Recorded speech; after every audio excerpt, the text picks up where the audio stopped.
valeur du personnel. Une cantine réussie, pédagogique, c'est bien sûr un chef cuisinier qui sait faire la cuisine et qui s'éclate, qui se fait plaisir. Ce sont des enfants à éduquer, mais le chef cuisinier n'est pas seul dans le restaurant avec les enfants, et entre les deux, il y a un personnel de service, peut-être personnel d'aide à la cuisine.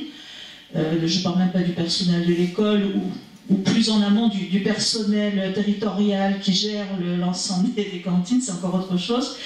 Je pense que là aussi, il y a une formation à faire. Je pense notamment au personnel des cantines, qui est ce qu'il est. Il y en a qui sont très sympathiques, très enthousiastes. Il y en a d'autres qui font ce travail, je dirais, alimentaire, entre guillemets, comme partout. Est-ce qu'il n'y aurait pas nécessité de former ce personnel, peut-être en amont de former les enfants? Je pense à un exemple tout simple. J'ai eu l'occasion de travailler en commission de cantine dans une école. Et les élèves se plaignaient, les collégiens et lycéens se plaignaient parce que par exemple les pâtes n'étaient vraiment pas bonnes. Alors on a cherché à savoir pourquoi les pâtes n'étaient pas bonnes, on a travaillé, on a enquêté auprès du personnel. Et en fait on a découvert le pot de rose, c'est que l'employé qui était chargé de servir les pâtes n'avait peut-être pas été bien formé, il avait une grande cuve avec ses pâtes, il avait la sauce. Alors les premiers qui passaient, les 50 premiers qui passaient ou les 200 premiers qui passaient, ils avaient les pâtes mais sans la sauce parce qu'elle était tombée au fond de la cuve, donc ils avaient des pâtes qui n'avaient pas de goût parce qu'il n'y avait pas de sauce. Et les 200 derniers, ils avaient des pâtes remplies d'huile parce que c'était le fond de la cuve. C'est tout bête, il a suffi d'expliquer à cette personne qu'il fallait de temps en temps remuer la cuve. Et à partir de là, les pâtes sont devenues bonnes. Bon, c'est un exemple tout bête, mais il y a peut-être aussi une formation du personnel de cuisine à faire. Et peut-être aussi une formation dans le sens de la mission à accomplir, qu'eux aussi s'enthousiastent à servir les élèves et à intégrer ce produit eux-mêmes dans leur identité personnelle.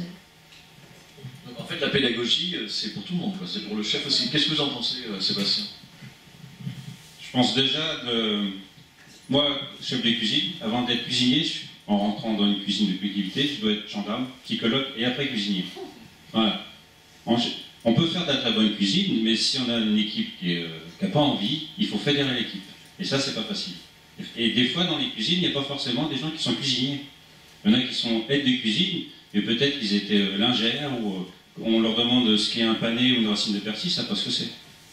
Donc moi, pour essayer de fédérer mon équipe, je leur ai dit, vous voyez, on fait nos courses tous aux alentours dans les supermarchés de Bléré. Les enfants vont remarquer, vont dire, voilà, c'est la dame de la cantine. Enfin, faites quelque chose de bon, parce que sincèrement, j'ai honte de dire, bah, il fait de la merde.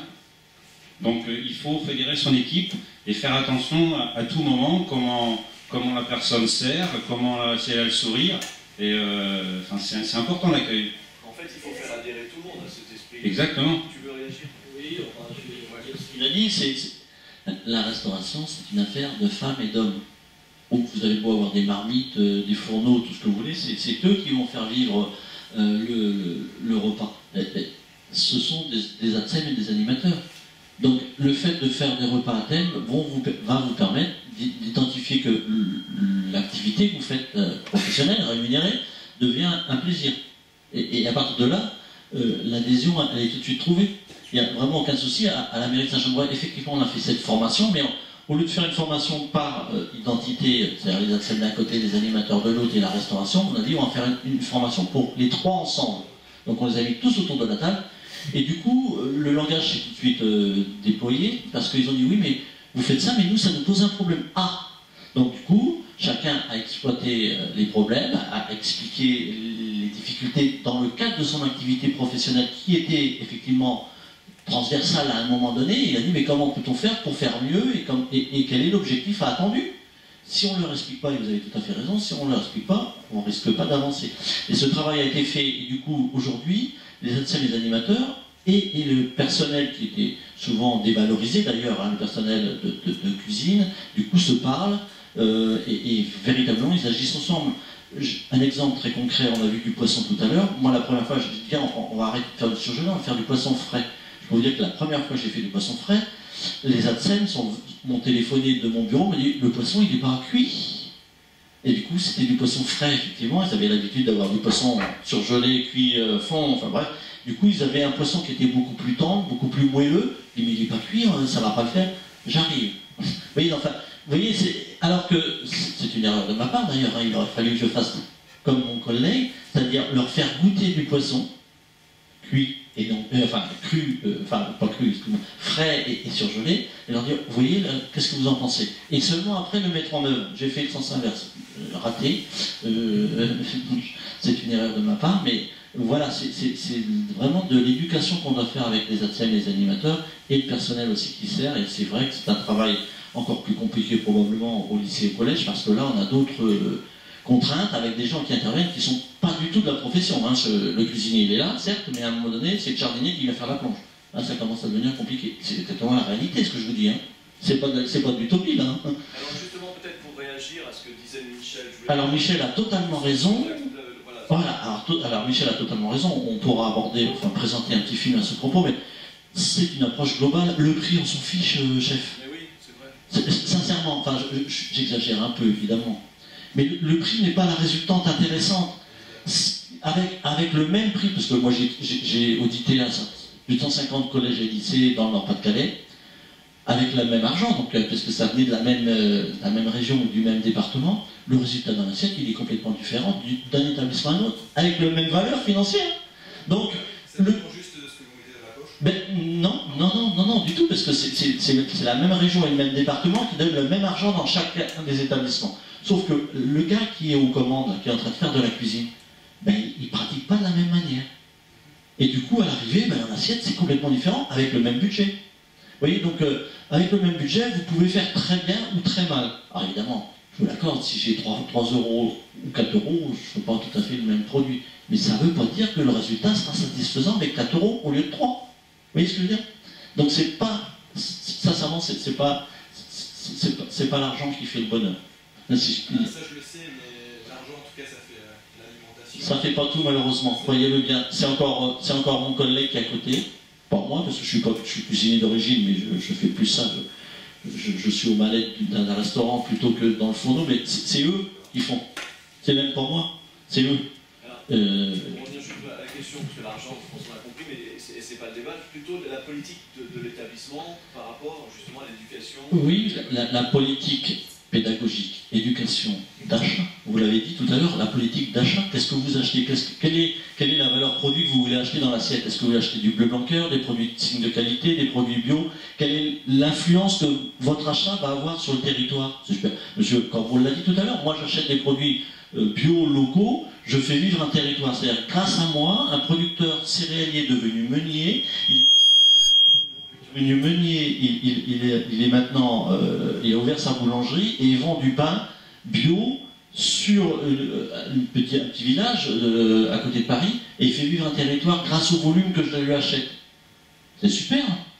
Alors c'est modeste, hein, je vous rassure, hein, mais l'expérience est jolie, l'histoire est belle et c'est une vraie histoire.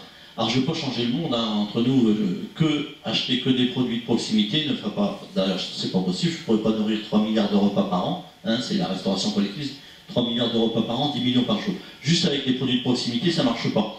Par contre, on peut aussi imaginer refaire vivre correctement nos mines, marchés d'intérêt nationaux, les grossistes, les mines de Rungis sont là pour faire un approvisionnement local. Ils ont justement été créés, il y en a 21 en France, ils ont justement été créés pour que les produits locaux arrivent sur ces lieux-là et que d'une manière pragmatique, durable et environnementale acceptable, puissent être redistribués par les grossistes et les distributeurs vers nos restaurants.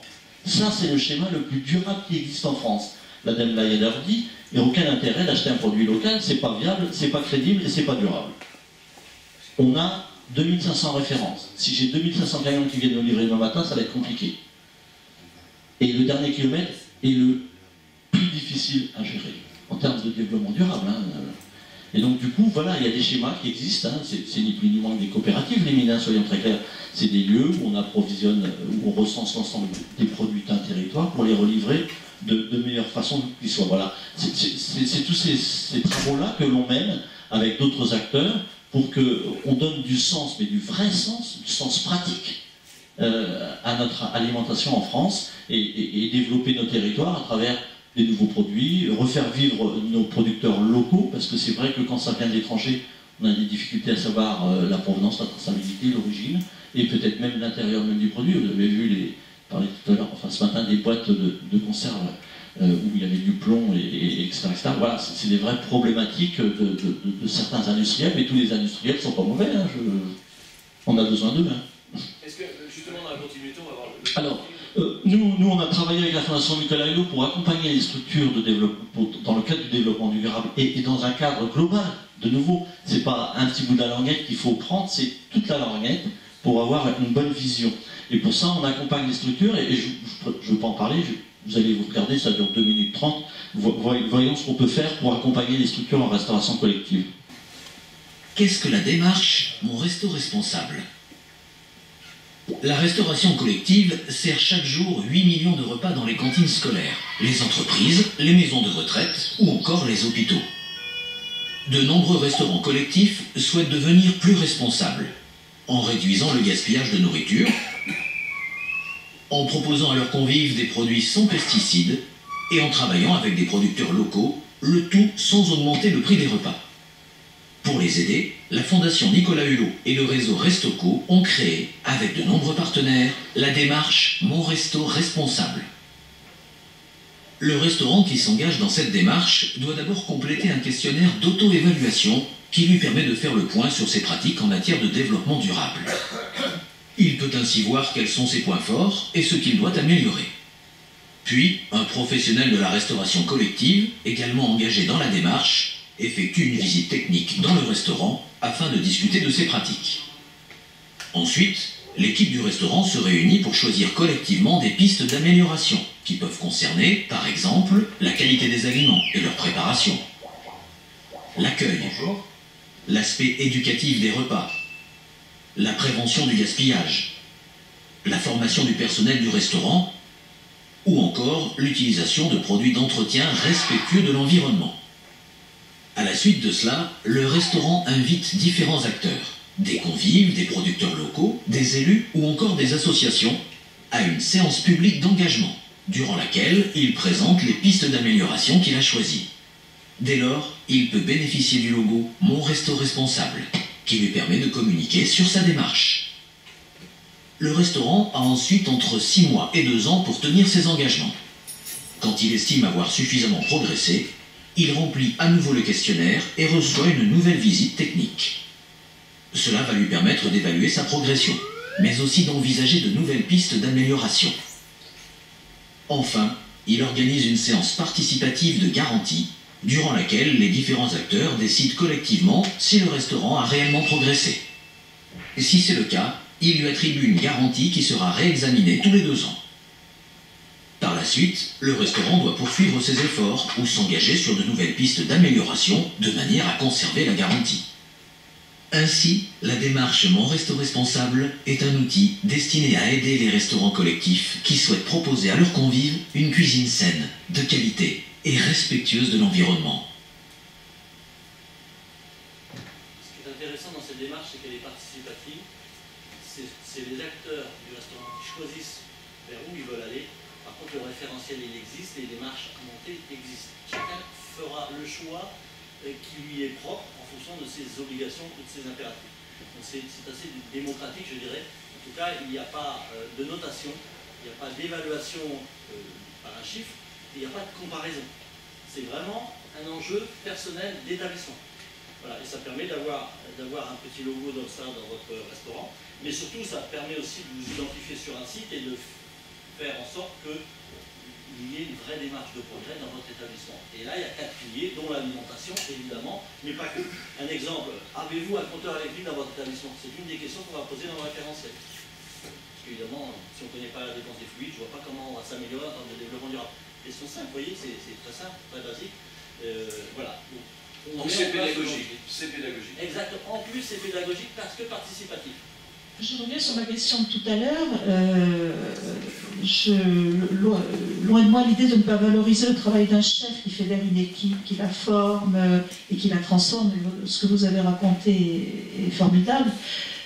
Mais est-ce que c'est vraiment à vous, tout seul, chef cuisinier, de porter ce problème? Alors, on ne peut pas refaire le monde si c'est le jardinier qui vient de temps en temps aider. Bon, je ne sais pas, voilà, il faudrait. Mais est-ce qu'il n'y aurait pas quand même, en amont, une formation, si minime soit-elle, à proposer aux personnes qui travaillent en restauration collective, je ne sais pas si c'est fait, c'est pas ma spécialité, Mais peut-être une petite formation qui n'est pas forcément très longue, mais pour les initier à cette qualité d'alimentation, à toutes ces notions dont on parle depuis ce matin. Il y a des formations au niveau du département qui sont sur les risques alimentaires, les normes HACCP, mais le reste non. De toute façon, quand on est chef dans un collège, qu'on fasse du bon ou du pas bon, ou du moyen ou du très bon, on est exactement payé pareil. Donc après, c'est une envie personnelle. Alors, je peux répondre en partie.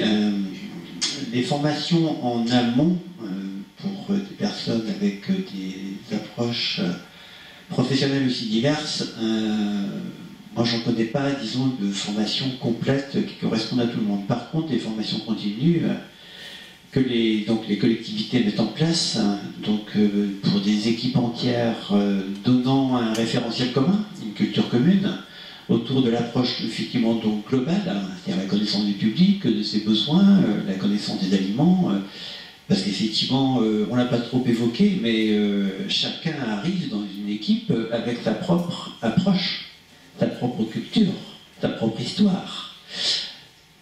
Personne n'a tort, personne n'a raison, bien sûr. C'est comment va-t-on travailler cette culture commune autour d'un projet commun. C'est ça qui est, je dirais, important quand on forme. Alors nous, c'est vrai que c'est une spécialité, on forme beaucoup d'équipes entières à cette culture commune justement, mais porteurs d'un projet. Mais je reviens à ce que je disais, Laurent, tu as bien saisi, tu connais, hein, on peut former une culture commune autour d'un projet, parce que les connaissances, sans savoir vers où on veut aller, risquent de ne pas faire tout le monde aller dans le même sens. C'est par expérience, hein, là c'est quelques années d'expérience qui parlent quand même.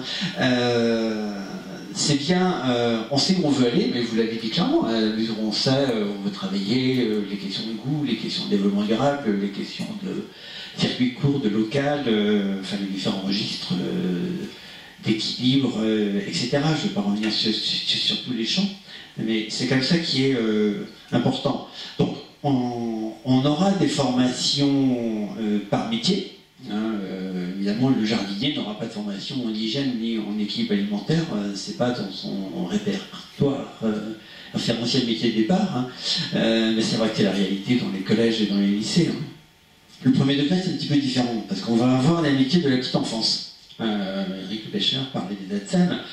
Elles ont une formation initiale autour de évidemment, la psycho, la socio, un petit peu l'alimentation, enfin, il y a en tout cas un minimum de culture commune. Mais ce n'est pas forcément mis en lien avec tout ce qui va se passer sur le temps du repas. Voilà, et c'est ça qui est important, de prolonger les animateurs, la partie formation, enfin, je parle de ceux qui ont une formation animateur, qui ne sera pas la majorité non plus des personnes qu'on va trouver comme assistant d'éducation dans le second degré, qu'on va trouver comme animateur dans le premier degré.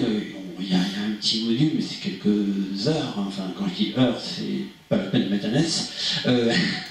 Quelques quarts d'heure, voilà, autour de l'alimentation et du temps du repas.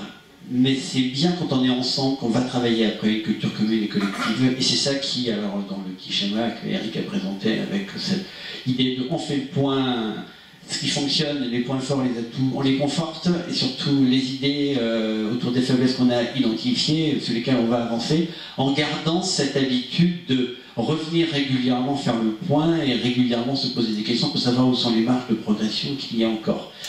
Je pense que la formation équipe entière autour de projets comme ça est bien plus efficiente en termes de durée, parce que ça permet aussi d'intégrer les nouveaux qui arrivent. Parce qu'il ne faut pas oublier que vous êtes dans des équipes, ah ben, ils bougent. Il y a des villes, hein, je vais citer la ville de Nantes parce que je viens de Nantes, hein, où c'est 30% de renouvellement du personnel tous les ans, parce que la fonction sociale, il ne faut pas oublier non plus que dans le personnel qui est là, il y a des fonctions sociales que certaines villes donnent, de laisser des places à des étudiants, qui par définition ne sont pas étudiants à vie, mais qui ont aussi besoin... Enfin, c'est pour ça que c'est complexe, comme si il faut intégrer toute cette problématique que l'on a. L'assistant d'éducation, c'est pareil, hein, je parle de la ville de Nantes, mais on peut parler de tous les assistants d'éducation, ils ne sont pas professionnels à vie, c'est pas ça le but. Le but, c'est que ça aussi, ces métiers-là ont aussi d'autres fonctions, d'autres fonctions sociales que cette fonction-là. C'est toute cette problématique qu'il faut prendre en compte pour faire des, je dirais, des formations adaptées au contexte qui permettent de progresser. Juste, puisque j'ai le micro, un dernier petit point, parce qu'on l'a un petit peu évoqué, mais je vais quand même revenir sur la pédagogie vis-à-vis des parents. Parce qu'elle est fondamentale aussi. On a commencé le début des discussions autour des grammages. Ce n'est pas les jeunes et les enfants qui se plaignent du grammage. C'est les parents qui sont exigeants que mon enfant, s'il a droit à 85 grammes et s'il n'en a que 82, c'est scandaleux. Bon, vous avez compris, j'ai un petit peu caricaturé. Mais la peine. Comment? Ou les municipalités, comme dans le cadre de la restauration primaire. Mais tout à fait. Qui sont exigeantes. Enfin, quand par exemple la restauration est concédée, alors là, c'est autre chose. Puisque là, il y a effectivement le cadre légal. J'ai une idée quand même de ce qu'ils demandent aussi aux personnels municipaux, puisqu'il y a encore un enjeu de responsables politiques qui pensent qu'on mange bien quand on mange beaucoup de viande. Tout à fait. Et donc, voilà. Qui, quelque part, finalement, font des cahiers, des appels d'offres, où on oblige, on est bien au-delà de la quantité. Du grammage, tout à fait. Dans l'importance de la pédagogie vis-à-vis des parents, vis-à-vis des élus, c'est évident aussi. Et un autre registre, bon, le petit jeune est parti sur le prix, mais là aussi la pédagogie vis-à-vis des parents. La majorité du prix que payent les parents, c'est pas ce qu'il y a dans l'assiette. C'est ce qu'il y a autour de l'assiette. C'est tout le service qui est rendu. Et si on n'explique pas ça aux parents, mais comme quand tu as fait allusion à la gastronomie et au prix qu'il y a dans l'assiette, qu'est-ce qu'on paye dans la restauration de gastronomie? C'est tout le service qu'il y a autour. C'est pas ce qu'il y a dans l'assiette. Enfin, si, bien sûr, mais comprendre la proportion. Les parents, chez eux, ils raisonnent prix, évidemment, puisqu'ils ne vont pas penser service. Parce que c'est évidemment ce qu'ils vont acheter comme denrée, ils ne vont pas compter leur temps. Mais dans un restaurant, que ce soit gastronomique, traditionnel ou de collectivité, il y a toute la notion de service et donc la durée dont il est nécessaire d'accompagner les enfants. Dans la pédagogie à Paris, c'est en train de changer. Justement, on parle de moins en moins, et je pense qu'on doit parler de moins en moins du coût de denrées alimentaires. On a tellement diminué. Paris a fait le calcul. Vous savez combien ça coûte le repas d'un enfant? Allez donner des prix. Combien coûte le repas d'un enfant en primaire? Non, attendez, toute charge comprise. Non, charge comprise. Ouais, toute charge comprise. Toute charge comprise. Donnez les prix. Mais non, mais donnez un prix. Combien coûte aux parents ou aux... Non. Combien ça coûte à la collectivité? À la collectivité. Plus cher. Ça coûte 15 euros. Paris vient de se rendre compte que ça lui coûtait 15 euros. Alors, parce qu'ils rajoutent l'encadrement de la pause midi. Et voilà. Et en fait, le truc, c'est que ils ont pris tout en charge. Donc là, c'est pour ça que les caisses des écoles sont en train d'exploser. C'est un problème, la restauration collective. Et je pense que, vous savez, avec la baisse des dotations des élus, de 30%, et la question se pose, c'est où est-ce qu'on va trouver l'argent? Mais ils vont trouver l'argent. C'est la proposition de Fumier aussi que je trouve assez marrante, c'est de prendre une partie de l'argent qui va aux agriculteurs, parce que la restauration collective, c'est un fonds de roulement pour la transformation agricole française. C'est pour ça qu'on parle de circuit court. Dans votre pratique, parce que c'est une chose que je fais partie en tant que parent d'élève de la commission alimentation de Tours, et je vois qu'il y a une grande différence dans les différents établissements de l'implication soit du chef d'établissement, soit des ATSEM dans la pause méridienne, et ça me semble être vraiment un point d'achèvement important. Moi j'ai la chance, j'ai un bel outil pour travailler, j'ai une belle restauration, un beau réfectoire, mais j'ai la chance aussi d'avoir une bonne gestionnaire et une chef d'établissement qui Qui suivent en fait. Voilà, et c'est ça. Enfin, qui me suivent, non, parce qu'elle est vers les enfants, elle fait plein de projets pour les enfants, donc du moment que c'est un rapport avec les enfants, elle est d'accord. Il y a de plus en plus d'enfants qui ont du mal à payer la cantine et les voyages. Donc c'est pour ça qu'on faisait des ateliers culinaires là, pour que ça rapporte un petit peu d'argent ou pour une association. J'ai eu l'idée, et on va refaire cette année, c'est que une fois dans l'année, donc là ça sera vers la fin du mois de mai, après le repas, le vendredi soir à 20h, je fais un repas gastro pour 200 parents d'élèves. Donc les parents d'élèves viennent, ils payent 10 €. Et c'est les profs qui servent les parents d'élèves. Donc on fait toute la cité scolaire. Et le bénéfice, ça va au foyer. Donc ça sert pour les voyages, pour ceux qui n'ont pas d'argent, ou pour la cantine. L'année dernière, pour 200 places assises, on a gagné 1 000 €. Donc ça fédère toute la cité scolaire. Donc là c'est sûr, hein, l'amplitude horaire on s'en fout. Je Je me réveille à 4h30, mais je me couche à 4h du matin le lendemain. Mais c'est du temps que je donne, mais c'est du temps qui fédère toute l'équipe scolaire. J'ai l'impression qu'il y a certaines profs qui trouveraient peut-être déshonorant de... Il y a certains profs, s'ils ont un conflit avec un parent, c'est sûr qu'ils ne vont pas venir qu'ils vont venir servir. Mais la majorité des profs jouent le jeu, et après l'attitude qu'on a avec les profs, le personnel, les agents est complètement différent. Après, on a plein de projets ensemble, je trouve que c'est bien ça. Mais il faut donner du temps. Voilà. En fait, c'est un projet global, on est bien d'accord. Le micro, pardon. Est-ce que vous avez le sentiment que finalement votre démarche elle est relativement exceptionnelle dans le département? Non. Est-ce que vous avez des collègues dans d'autres établissements qui pratiquent, qui ont une démarche identique, pas forcément sous la même forme exactement, mais vous ne le savez pas par exemple? Disons qu'on se rencontre entre collègues. Il y en a plein qui font des repas à thème, qui essaient de faire plaisir aux enfants. Après, je ne sais pas s'ils ont la même démarche d'aller chercher des locaux, des circuits de proximité. C'est moi qui ai envie de faire ça, de mettre ça en avant. On a des réunions régionales avec la DRAF, la Direction régionale de l'agriculture, dans lesquelles on fait des CRALIM, une commission régionale de l'alimentation. Là, on a les départements, les régions, les hôpitaux, les maisons de repos. On a les collègues autour de la table, et dans ces réunions, on échange. Quand on parlait, on n'a pas eu le temps de se présenter, mais moi je suis aussi responsable national d'un réseau. Un réseau, c'est quoi? Un réseau de la restauration collective, c'est quoi? C'est des associations multidivers qui échangent et qui partagent leur retour d'expérience. Donc on a ce besoin de partager. Vous voyez, on le partage au sein d'un repas, mais on le partage aussi dans le retour d'expérience. Donc oui, bien sûr qu'on partage tout ça. On le partage avec d'autres acteurs, donc il n'est pas le seul. Effectivement, malheureusement, il n'y en a pas assez, des comme ça. Il faudrait peut-être faire un journaliste. Mais il y en a. Dans les réseaux que vous évoquez... C'est vrai pour l'hôpital aussi. Vous prenez l'hôpital du Mans, par exemple. C'est un des seuls qui fait, dans ses propositions d'offres de repas, bio, des produits locaux, voilà. Et la plupart des autres disent que c'est pas possible. Ton collègue en fait. Donc c'est possible. Et il va même jusqu'à faire du don alimentaire. C'est-à-dire qu'il redonne ce qui lui reste, parce que l'hôpital, effectivement, produit beaucoup, donc il y a 30-40% de produits qui sont perdus dans l'hôpital. Donc il fait du don alimentaire vers des associations caritatives. C'est hyper compliqué. Mais voilà, il y a des expériences qui marchent et qui sont avant tout des histoires d'hommes, malheureusement. D'où l'importance d'un réseau et des associations. Parce que si on n'a pas ça, on ne peut pas faire ce retour d'expérience et partager et polémiser l'ensemble des acteurs. C'est important. Est-ce que dans vos réseaux, les personnels d'intendance, gestionnaires, participent, sont acteurs aussi, objectivement, effectivement, dans vos réseaux? Est-ce qu'ils sont présents? Oui. Dans le réseau qu'on essaie de monter, qui fonctionne aujourd'hui, qui sont au conseil d'administration, la J, on va parler d'intendants gestionnaires, la J représente 4 à 5 000 intendants gestionnaires. Ils sont membres du conseil d'administration du réseau Restoco. Ça veut dire qu'ils participent à un moment donné à un retour d'expérience.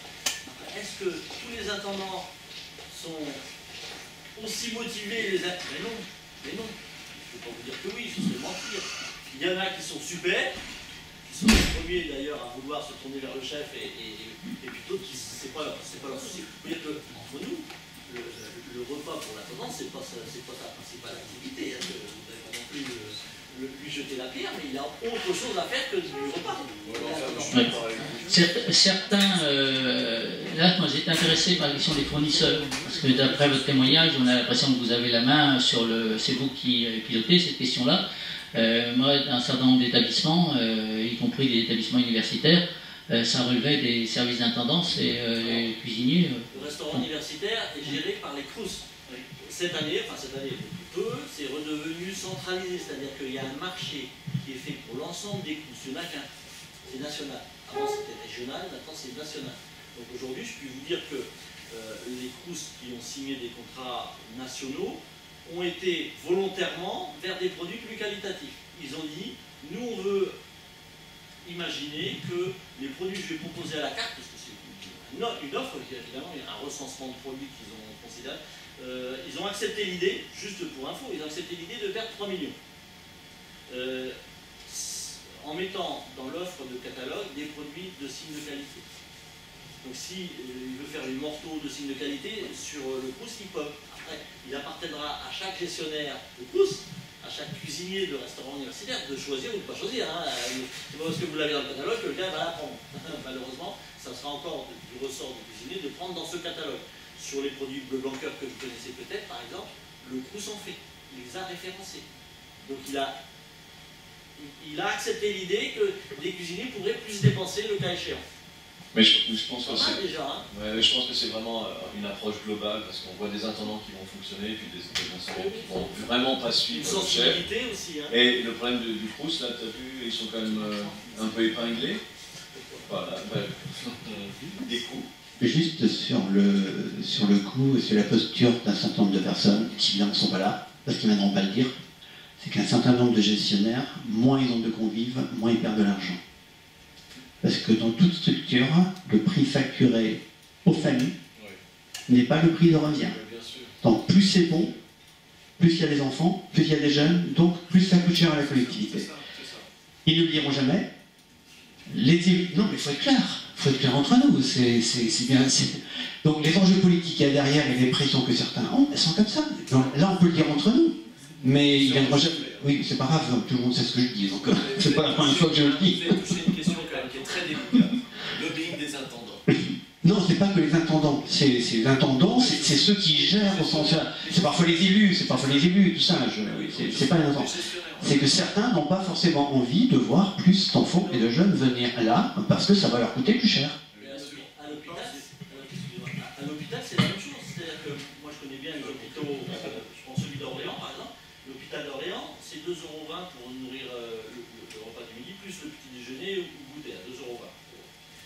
Aujourd'hui, on leur dit, mais si vous faites des prestations annexes qui vont vous rapporter, si vous faites des cafétériens qui vont vous rapporter, vous risquez de se faire un bénéfice qui va vous permettre d'améliorer. Mais nous, ça ne nous intéresse pas. Moi, ce que je veux, c'est pas dépenser de l'alimentation. Donc, même si je gagne de l'argent, ça ne m'intéresse pas. Je ne veux pas dépenser de l'alimentation. On marche sur la tête. Hein. Oui. C'est vrai, vous avez touché une question. J'ai essayé de travailler avec les intendants en ayant un magazine. Mais il y a des choses que je n'ai jamais pu dire, on n'a pas pu avancer. Et effectivement, quand on en arrive à cette conclusion, c'est quand même dramatique. Mais bon. Et après, nous, on aborde la question de l'éducation. Donc vous vous rendez compte. Et là, de la question de l'éducation, on en arrive à la question de la gestion. Et en fait, l'entrée de beaucoup de choses, c'est tellement l'économie, c'est tellement la gestion. Si on expliquait aux intendants qu'ils pourraient gagner de l'argent, justement en développant les repas, mais bon, il faudrait un peu plus d'éducation nationale, il faudrait un peu plus de certaines choses. Et bon, voilà. Écoutez, je pense que ça va faire la conclusion, excusez-nous. Mais c'est vrai que c'est un débat très intéressant. J'espère que ça vous a plu. Voilà, ils étaient magnifiques. Hein. Merci Sébastien.